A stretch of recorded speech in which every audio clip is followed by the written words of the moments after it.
Hello again, everybody, and welcome to another episode of Angles and Attitudes. My partner, John, as always. John, how are you? How's it going, Mark? We're going to have a great one tonight here. Today, we are very happy to be able to be joined by the voice of Northwestern Athletics and the sports director of WGN Radio, Dave Eanet. Dave, thanks for joining us and welcome to the podcast. Thanks, Mark. Good to be with you guys. Well, right away, we were talking, we had Wayne Larrabee on the other day, and the voice, you recognize the voice, because of radio, we're in the car, we're listening to you, talking to the various personalities on GN. So very clear, that voice, also Northwestern Athletics, basketball and football.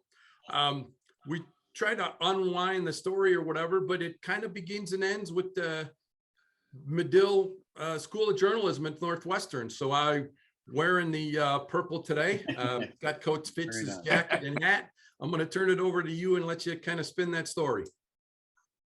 Well, I mean, yeah, it is something. I mean, I ended up in Chicago because I went to Northwestern, and it's funny. I was talking with John Williams on the air the other day on WGN about universities and how many applications there were at Northwestern this year.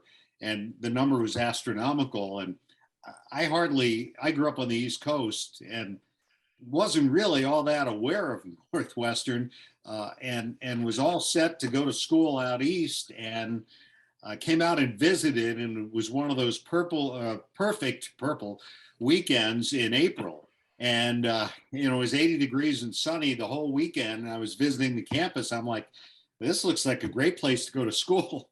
And, it's funny how you make decisions like that when you're 17, 18 years old. And it turned out to be a fortuitous decision. Certainly, I ended up coming to school here, ended up staying here, met my wife here. And certainly several years after I was finished at Northwestern, I returned, and I think this is going to be my 33rd year doing football. So it's sometimes I really can't believe it's all gone that quickly, but it's been great. Was the first introduction at Northwestern at the local radio station WNUR, Dave, that you got this thing for the broadcasting? Well, I had that, John. I mean, I wanted to do this, but I didn't know exactly where in broadcasting I wanted to be.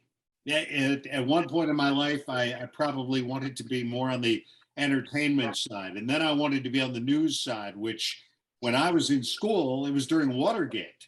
And so, there was this, everybody wanted to be the next Woodward and Bernstein, and investigative reporting was big.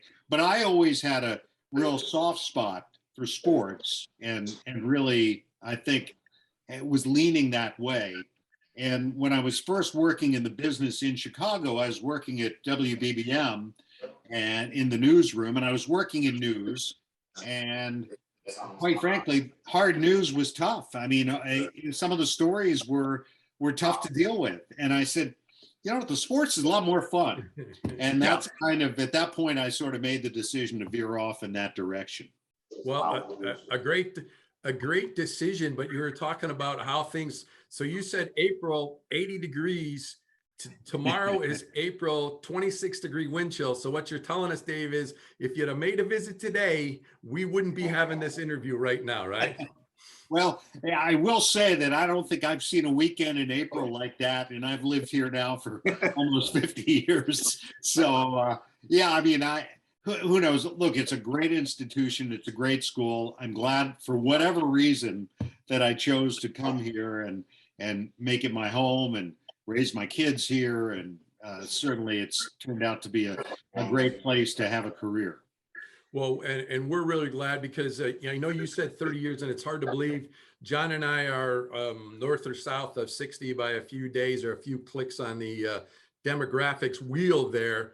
And for you to say 30 years, it's hard to believe that some of these things, we've been around for that long. And, going through the WGN radio roster from, you with Bob Collins or for John Williams, if he's going to be King and Bob Surratt now. And it's just Right. amazing. Give us a little background on the different personalities that you've had to work with within your framework as doing sports at GN, aside from the play-by-play elements of it.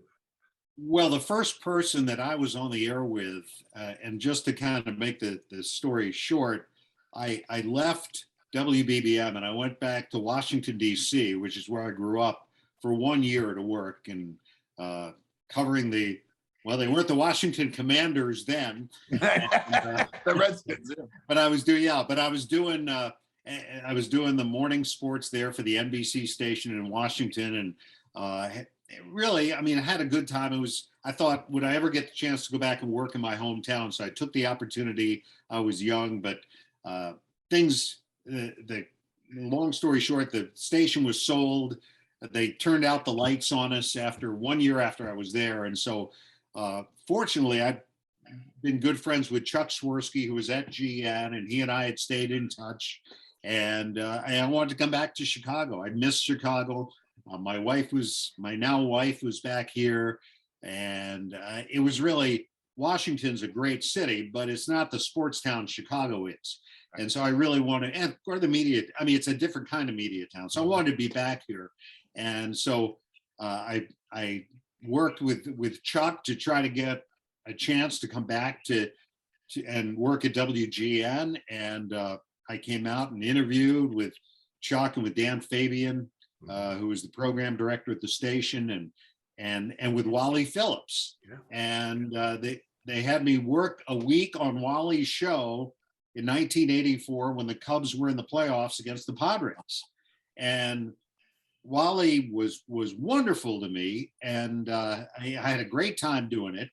But as you can imagine, that was as intimidating as could be, to walk into a radio studio with Wally Phillips, who was king of radio at the time, and had, let's see, 2 news people, a record turner, a music director, an engineer, 2 producers, Max and Orion, and there were so many people in the studio. I mean, it was like, it's nothing like the business is today, and it was quite frankly, it was intimidating, but also really inspiring. And I went back and I waited, and after a couple of weeks, I got the call. Chuck called me and said, "We want you to come out full time." And so that's how it started. I started with Wally, then Wally and Bob switched, and Bob came to mornings, and I did the sports on Bob's show, and later with Spike, and I think I've worked with 7 or 8 morning show hosts at WGN over the years, sandwiched around 8 years where I did mornings on BBM. So, I've had an opportunity to work with just some of the really the greats in the business, which, I'll be eternally grateful for that. I mean, not just the on-air personalities, but people like Jack Brickhouse and Vince Lloyd and Harry Carey and Jack Rosenberg and it just on and on. Just and the people I worked with at BBM, Brad Palmer, the professor, yeah, and then Rich King, and I worked with Wayne Larrabee on GN, producing the games when Wayne was doing the Bears with Dick Butkus and Jim Hart, and I did the post-game show, and I was in the booth with Wayne, and he's a guy that I learned an awful lot from, and we remain friends, and just an outstanding. I mean, he's just the best as far as play-by-play. Dave, I got to ask you, from each one of them, and if you kind of stole the question with your answer, from each one of these guys, I mean, like you said, Phillips, who I remember my dad listening to Phillips, and then we go to Bob Collins. You could really take a piece and learn from something from them. Yeah, even to this day, you can remember something that you remembered from them that now is into your career, because your career was great. But I mean, from all the names you mentioned, I was getting goosebumps. Did you take a piece from all these guys? No doubt, John. I mean, they're all of them. I mean, I was always impressed by the way Wally was always prepared.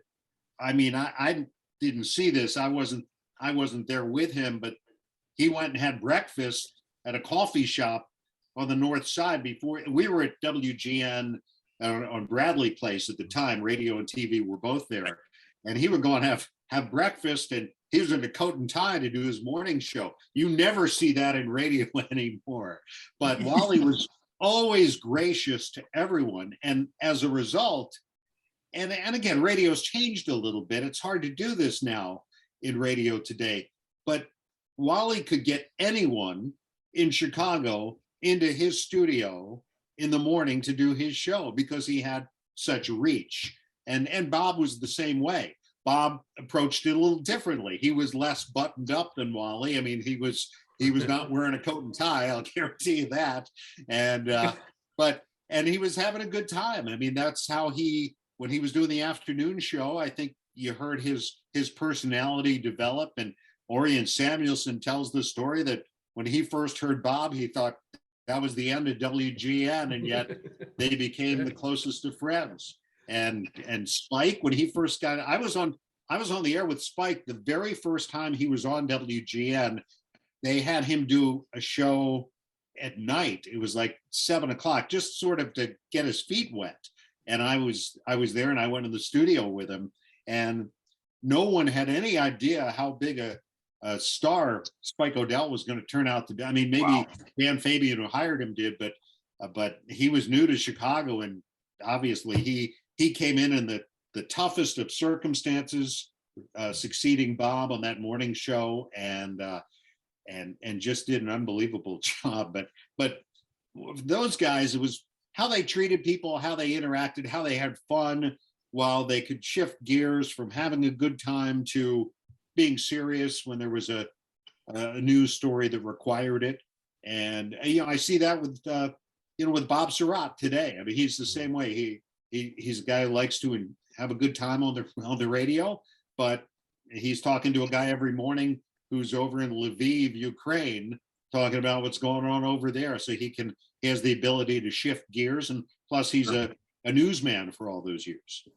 And then you get Dean Richards talking about what did he say the other day about the Academy Awards, that they went to the Academy Awards and a hockey game broke out? Wow, that was a great reference from Dean Richards. I'm sure. I don't remember if you were on the air or not with it. I was driving in on the tollway, and I was like, whoa, hockey reference, Dean Richards. Yeah, wow. He nailed it. And well, that's the great thing. I mean, I think that the people at WGN, even the non-sports personalities, have always had an appreciation for how important sports has been to the history of the station, and people like Jack and Harry Carey, and how important they were, and Pat Hughes and Ron Santo, and they were so important to the station over the years, and they were a big part of it. I mean, every time there was any kind of station event, they were there.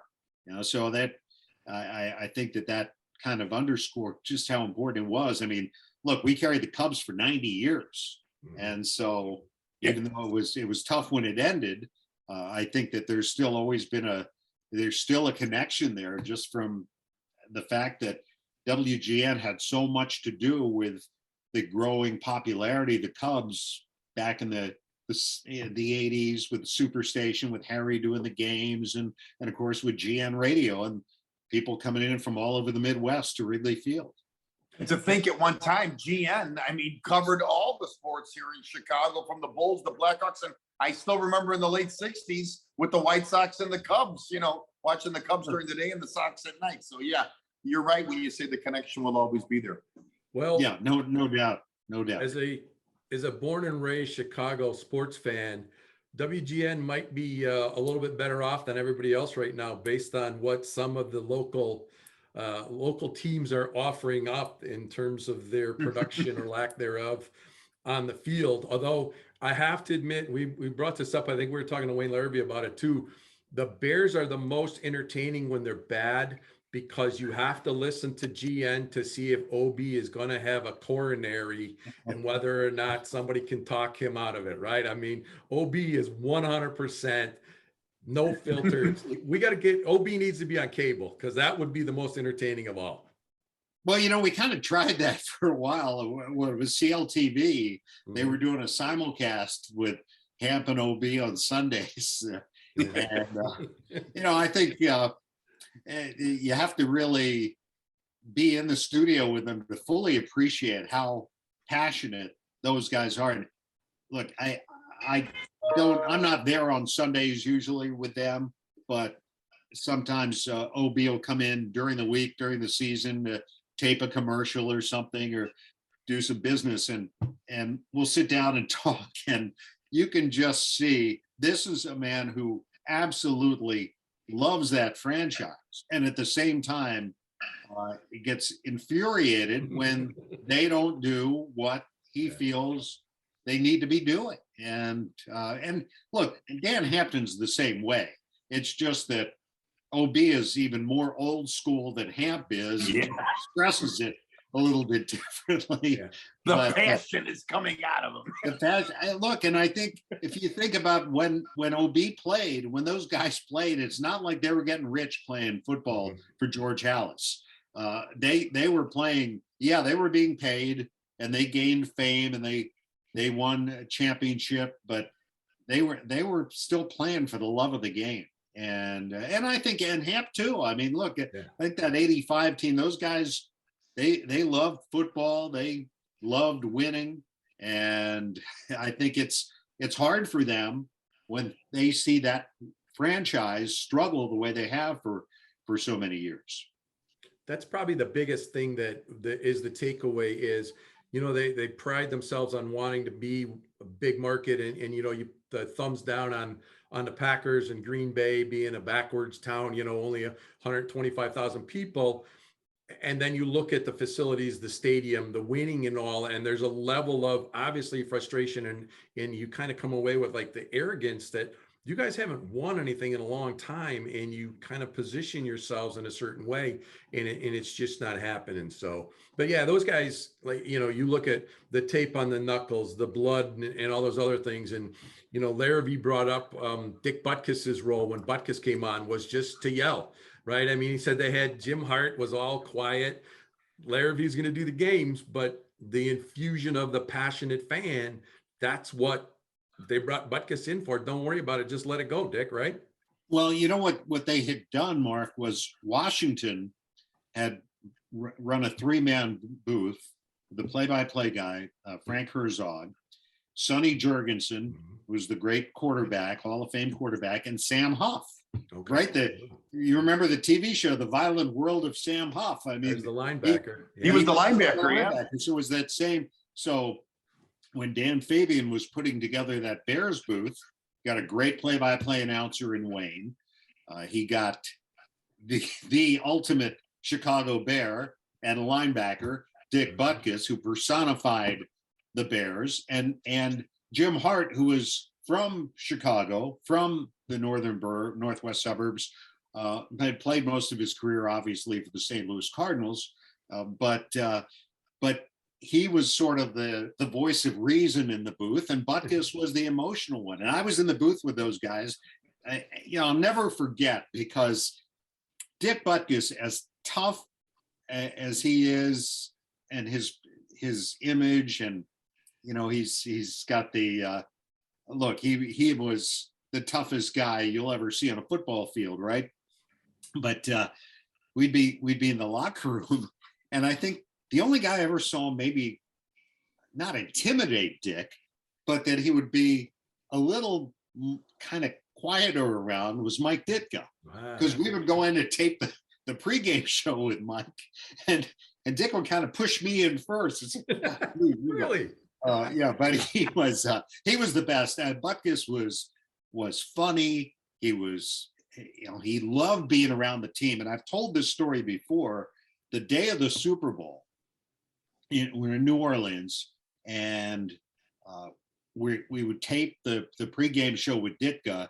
Usually we would tape it when we got to the stadium, but on this day we figured, with everything going on, we should probably tape it before we go to the hotel. So I would go in, we tape the show, and so we go up to Ditka's suite at whatever the big hotel was we were staying in New Orleans.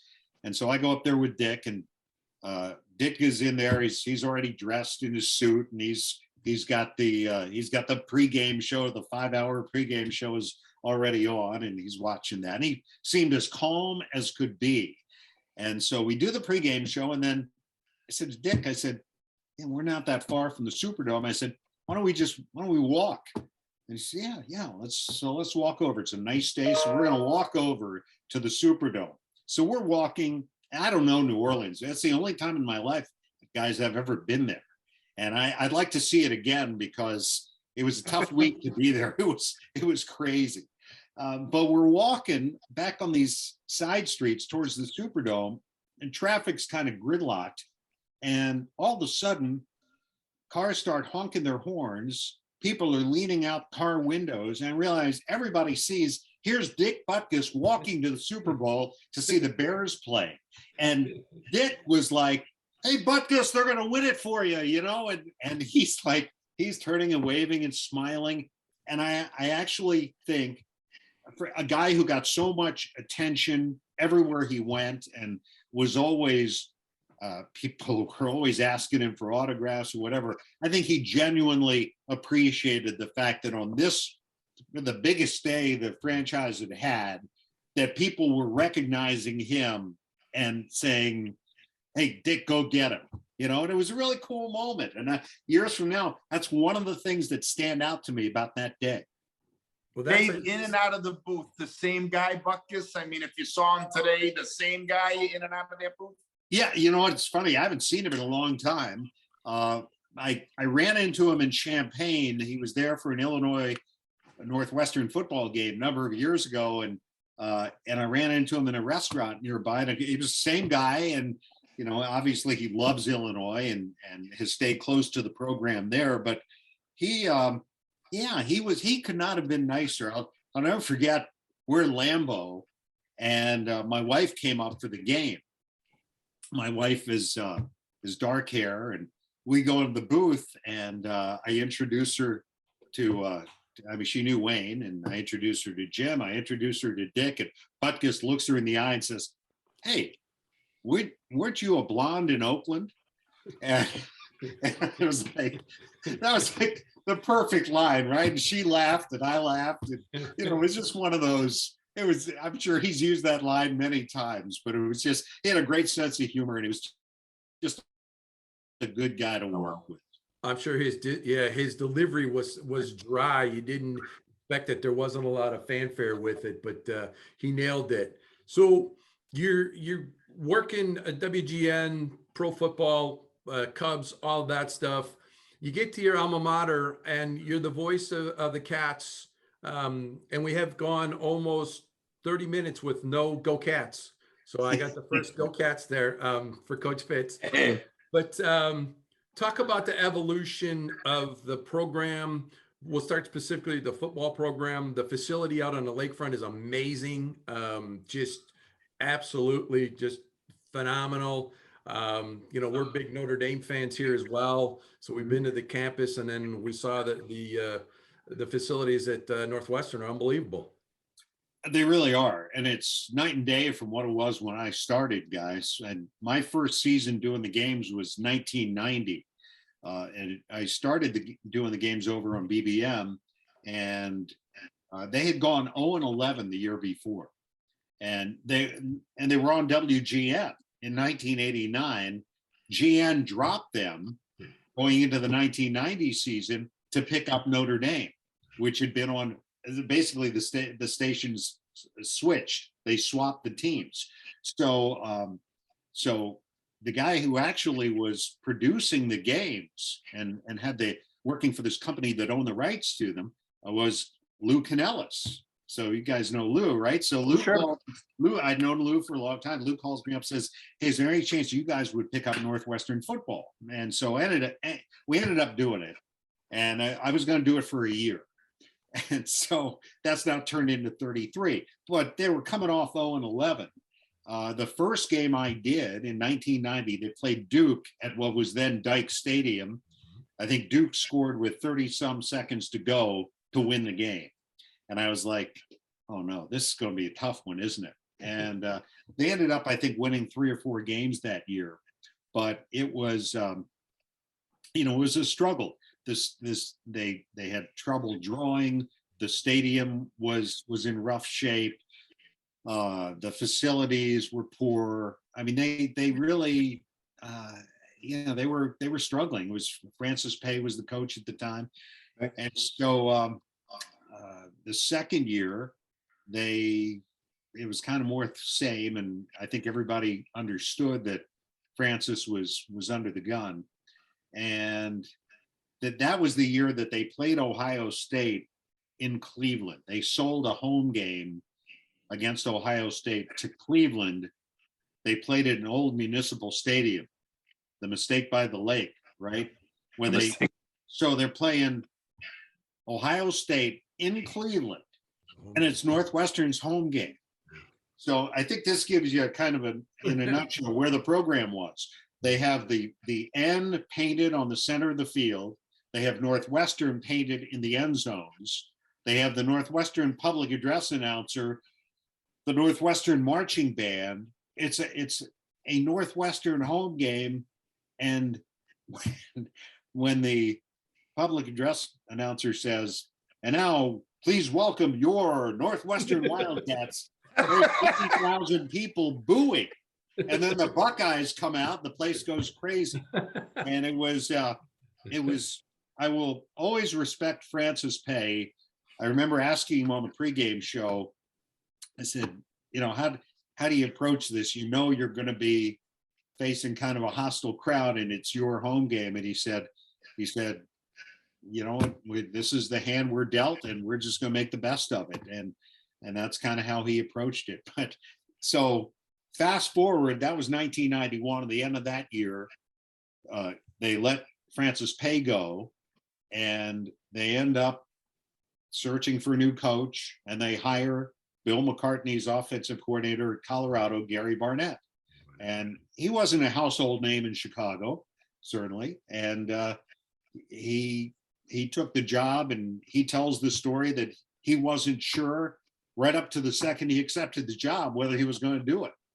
But he took a leap of faith, took the job, and look, it wasn't easy because he had to deal with the facilities.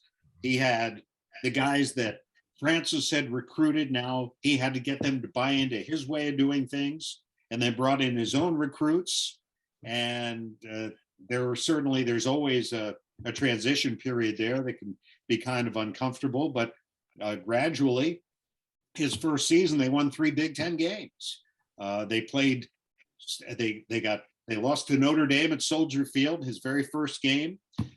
Then they went to Boston College, got blown out, went to Stanford against Bill Walsh, and played a close game there. And then the following week opened Big Ten play at Purdue and won. And so you could see that there was potential there.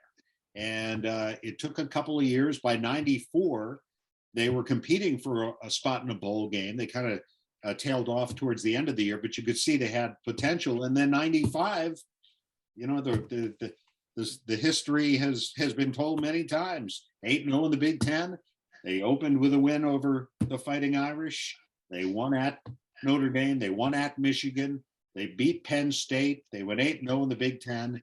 And if not for a kick that clanged off the upright in the fourth quarter in Pasadena, maybe they beat USC in the Rose Bowl. So it was just an unbelievable season. And the program has really, ever since then, they've had a few rough years. They had a rough year last year. They had a rough year in 2019. But for the most part, they have been a competitive program, and you've seen the facilities that have gone up, and now the next thing is going to be the stadium. Dave, you remember the 95 game then with Notre Dame, with the sometimes called the upset of the century. Can you take us back to that game? I remember being at the hotel. We stayed in Michigan City in the Holiday Inn, because you couldn't stay in South Bend because you couldn't get a hotel room there. The visiting teams always had to stay further away. And I remember I went out for a run, and I came in and I ran into Greg Meyer, who was the offensive coordinator, in the stairwell at the hotel. And he said, "We just told the kids not to carry Gary off the field after we win. And I was like, okay, all right, I like that. I like the sound of it, but okay. So Motivation. I rode over with Ted Albrecht, and we parked, we parked miles away from the stadium there in the South Bend. And you're walking through the parking lots where people have been tailgating. All the RVs are set up. They've been there all week, right? Yes. People aren't even going into the stadium. They just they got their satellite dishes and they're just going to stay in the parking lot and tailgate and watch the game on TV. And it was a beautiful day. I don't know if you guys were there or you remember it, but it was just a spectacular, it was Labor Day weekend. And we're walking through the parking lot. I remember saying to Ted, I said, can you imagine what this is going to be like walking out of here if we win this game? And, we kind of thought, well, it's going to be tough, but there was a quiet confidence around this team that they could do it. And that Notre Dame was what, a 4-touchdown favorite, whatever they were. There was still a confidence that Notre Dame was going to take them lightly, was going to overlook them because they'd beaten them the last 3 seasons. And they were a pretty good team. And Darnell Autry and running back, we got off to a good start, and really, as the game went along, he got better. The defense just wasn't giving Notre Dame anything. Steve Schnurr, who was the starting quarterback for Northwestern, was accurate. He wasn't spectacular, but he just did a great job running the team and just a mistake-free football. Got the ball to the right guy, got it out of his hand when he needed to, got it to Darnell when he needed to. And all of a sudden you look up and here's Notre Dame scoring a touchdown, going for 2 to tie the game. And Ron Paulus, remember, tripped and came up short of the goal line, tripped over, I think, one of his linemen. And that Northwestern's always said that it was Marcel Price, who was their late teammate, who had been accidentally shot to death the summer before, that he had tripped Paulus there to keep him from tying the game. That was always the talk among the players. And then in the fourth quarter, Autry took over, got him a few first downs. They ran out the clock, and the mantra after that game, and John, you mentioned the Sun-Times headline, upset of the century. Upset of the century. And they had T-shirts printed up that said, it wasn't an upset. And that's how they felt. They took exception to the idea that this was an upset, but I think everybody knew, given the circumstances, that there was no way this would be perceived as anything but a great upset. But that's the arrival, and it's a. I was watching just recently. It might have been an old one, but they brought it back on ESPN. The team that saved Coach K, Jay Billis and Johnny Dawkins and those guys, and they had talked about the last time. I think it might have been the ACC tournament, and they hadn't beaten North Carolina. And Coach K said to him the night before, when we win, just walk off the court, no crazy high fives or whatever. Well, they won. And I think it's Tommy Amaker, who's coaching at Harvard. The interview, he's like, we win the game, and I turn and look, and Coach K is squeezing Johnny Dawkins for everything he's worth. And he's like, I guess the no celebration policy has gone away. It's the celebration right. Because of what happened there. So, but when you said that, it brought that just that story there about that team where Coach K was at the point where he was on a hot seat after 3 or 4 years too, to say, maybe this isn't the right thing. And he brought the program back that way. But going back to college sports in general now, the NIL, name, image, likeness. I saw an article today about, potentially on average, college football players on average will be making $100,000 a year in the coming years because of this. Do you see this as a positive? Do we have to dial it back? Is there someplace in the middle, knowing how college athletics are governed or not governed? Yeah. Well, I think it needed to be done.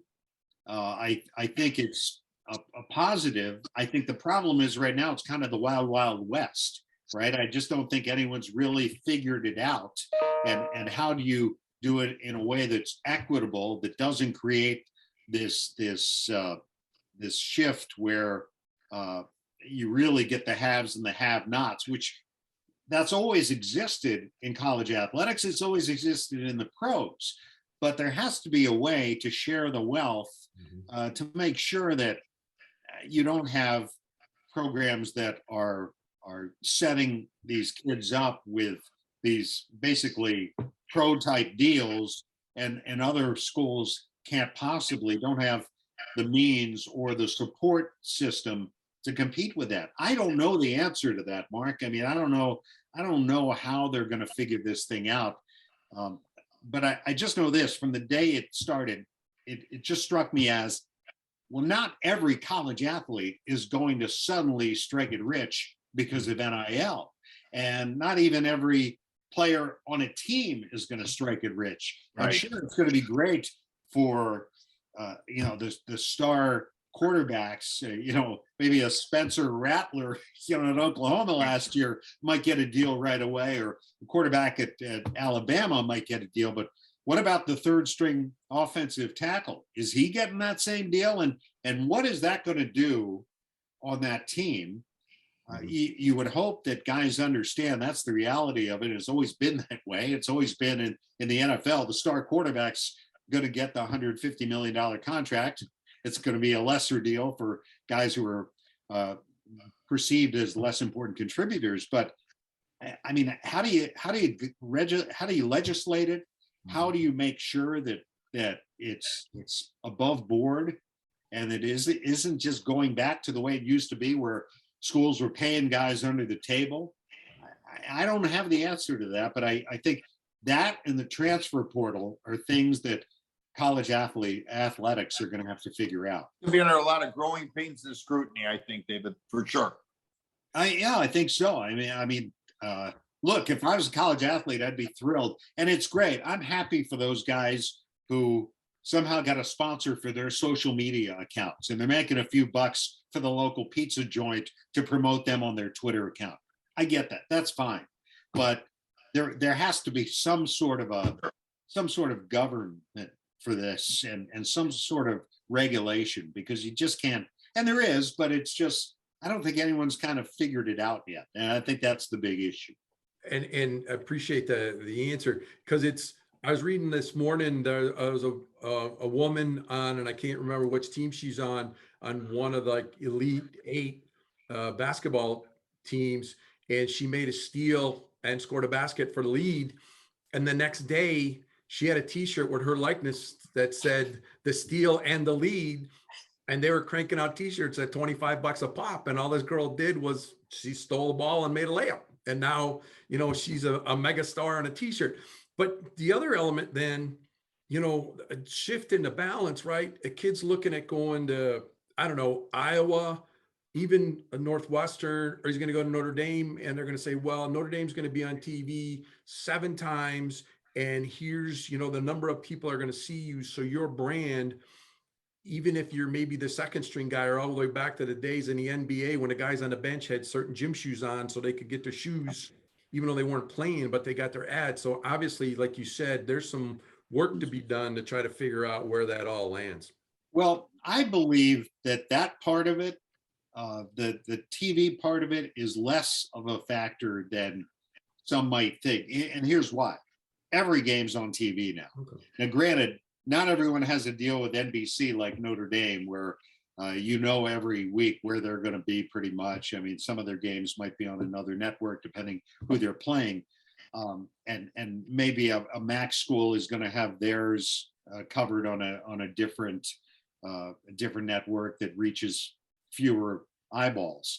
But I think everybody's on now. The Big Ten network now has been great for the Big Ten. I mean, you can watch every game. And so I think it's really market size, you would think, would have something to do with it, right? You would think a kid coming to play at Northwestern, you're playing in the Chicago market, and there would be all kinds of media tie-in opportunities there, whatever. At the same time, we're out in Nebraska playing at Nebraska last season, and I'm watching TV, local channel in Lincoln, and there's a commercial pops up for a local sports bar, and there's two Nebraska football players in front of a plate of wings say, man, these are the best wings in town. I'm so-and-so for the Cornhuskers. They're getting TV commercials. Now you're not going to see players in Chicago, I don't think, get that kind of deal, because this is Right. a market. You don't have those mom and pop TV maybe on the local cable access or something, but you're not going to have the same kind of advertisers. And so there's a lot of inequity in it that they have to kind of figure out. And I'm not sure. I think it may be years before we really find out what the ultimate impact is going to be. Dave, a real quick question for you. How do you like doing the GN Sports at night? Well, John, I've been doing it I've been doing television there for over 20 years, but it's only in the past year I started doing the GN Sports when I'm in there at 10:30. I think I'm doing a show next week, and it's a lot of fun. I love working with those guys.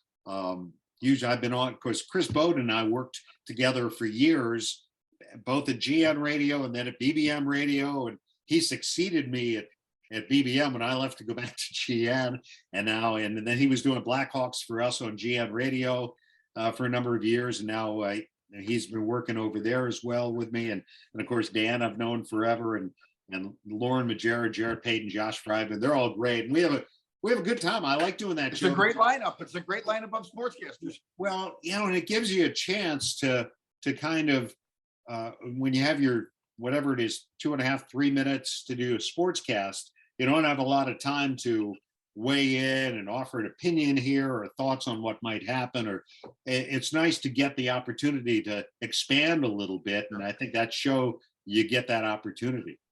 Well, and you guys are showing your broadcasting chops, because you're being asked to make, chicken. Yeah, I get it. Alfredo with chicken bleep there, because even the Bulls now have kind of gone in the other direction, and you look to see if the Cubs can field 9 guys, and it's just, your work is cut out for you. And the Blackhawks have officially declared a rebuild, and so there's plenty to talk about but for a lot of the wrong reasons. Well, Mark, I mean, I think that's cyclical, and it's my years working in Chicago sports. Yeah, you can look at all the major teams have won championships, right? Since I started in the business. I mean, White Sox won a World Series, Cubs won a World Series, Bulls won 6 championships, Blackhawks won 3 Stanley Cups, Bears won 1 Super Bowl and lost another one. But let's face it, I mean, you can only live on past achievements for so long. And I think in this day and age, that's truer than ever, because look, the Cubs, what did they go to the playoffs 5 years in a row? And now they've been out for only 2 years, right? And yet their fan base is restless. The White Sox won the division last year, and the White Sox right now are probably in the best shape of any of the local franchises in terms of winning a championship. The Bears were in the playoffs, 2 years ago, even though it was kind of a weird playoff system. Sure. But look, it's about winning championships, and that has to be the goal. And you have to give your fan base the hope that you're trending up. Chicago fans will accept a rebuild if they know there's going to be a payoff. The Cubs went through, and the fans went away for a while, right, during the rebuild. Then in 2015, they were back and ready to win, and of course they did. White Sox fans, I think, were ready last year to win, and certainly they won a division. I think it'll be interesting to see what happens with them this year. But I think there's been so much success for the Blackhawks. Are their fans going to be as patient during this rebuild? And Bears fans, it's been a while. And you look no further than OB if you want to know how patient they're going to be. So I think Bulls fans are still trying to figure this team out. And I think the fact that they've made progress this year, as long as they get into the playoffs, and I think that's a big step for them. Look, compared to where they were a year ago, that's a big step. And it's been disappointing to see them go through this second half downturn, but then again, injuries have been a part of it. I think when you've seen this team healthy, they've been good. Well, I got one I have to ask because he's a big favorite of mine. I need one small Coach Fitz story. Is he always Coach Fitz to where even if you're having a bad day, you're like, Coach, come on, the energy level is just too high even for me? You know what? I have to tell you, he's always that way. Now, and I've known him since he was a player, since he was a kid out of Sandburg High School at Chicago, and he's I've seen him develop. It's funny. I was at Wrigley Field with my daughter for a Cubs Sox game, and this was many years ago. Well, I can tell you, it had to be over 20 years ago, and who walks in and sits down in our row but Coach Fitz, right? Who had I said, what are you doing here? Because he was coaching, I think, at Idaho at the time. He says, I just got hired by Coach Walker and I'm coming back to Northwestern. And he came back as defensive backs coach. So it would have been, I think, 2001. He's as intense a guy, wants to win as badly as anybody, wants to do things the right way. He's got, I don't know where he gets the energy, but he manages to not only show that on the practice field and on the sidelines and at press conferences and on radio interviews, but then he makes time to put his family first. He's very devoted to his 3 boys and to his wife, Stacy. And, I know we played at Wrigley Field this year against Purdue, and his son had a playoff game for Loyola Academy that afternoon. As soon as that game was over, he didn't really want to do our post-game show or his post-game news conference. He had his exit already plotted, and as soon as that game ended, he did his media responsibilities and he was on his way up to catch his son's game. And that's the kind of guy he is. He's certainly somebody that I would feel very good having my son or daughter play for or associate with, because he's just a quality guy. It's refreshing to hear, because even I'll listen to a snippet or whatever driving down the road, and I just wait for that "Go Cats," and you can't help but just get a little bit fired up. No matter what happens, he gets it in there, and you're like, "Yeah, there we go. All right, Coach." Let me tell you a quick story about him, because he is the real deal. 2 years ago, before the pandemic, we had Joey Meyer did the basketball games with me, and Joey had to miss a game, and so we put out a call for a fill-in, and Fitz said, "Hey, I'll fill in. I'd love to do that." He came and did the game with me on radio. It was Northwestern against Michigan. He knows his basketball, but not just that. He prepared for the broadcast, and he had notes, and he was really good. He asked me this year, "Hey, could I come back and do another game?" And I said, "Sure," but he's on the road recruiting. It just never, schedule-wise, it just never worked out. I would believe that he would leave no stone unturned if he was coaching hockey for the first time, girls lacrosse or girls field hockey, women's field hockey, he'd be ready to go. So, No doubt. Okay, so you've been very generous with your time. I knew when we started talking that we could go, but the tradition here on Angles and Attitudes is we were talking a little bit of hockey there. We turned it over to the goalie, the man in the blue paint, for the last question. So, John, I'm going to turn it over to you. Well, Mark, thank you. And Dave, I got to tell you, this has been great. Like Mark said, we've done about 50 or 60 of these podcasts, and a lot of the people that matter of fact, you mentioned Chris Bowden, and we did people like Fred Mitchell and the Jackie Bang, a lot of people that on the broadcast that you go on. But I have to tell you, just looking at this awards and honors of yours is incredible. I mean, the Silver Dome Award, Best Local Sportscaster. You're in the Northwestern Hall of Fame. I also remember when the Ryan Field was renamed to the Dave Eanet Broadcast Booth.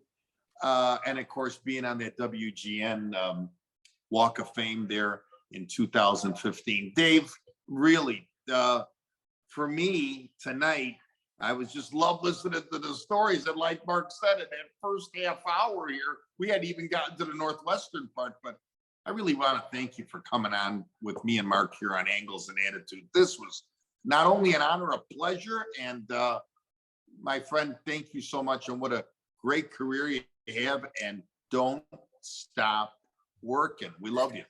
I can't afford to, John, but thank you. It's been great being on with you guys. Thank you for having me on. It's an honor.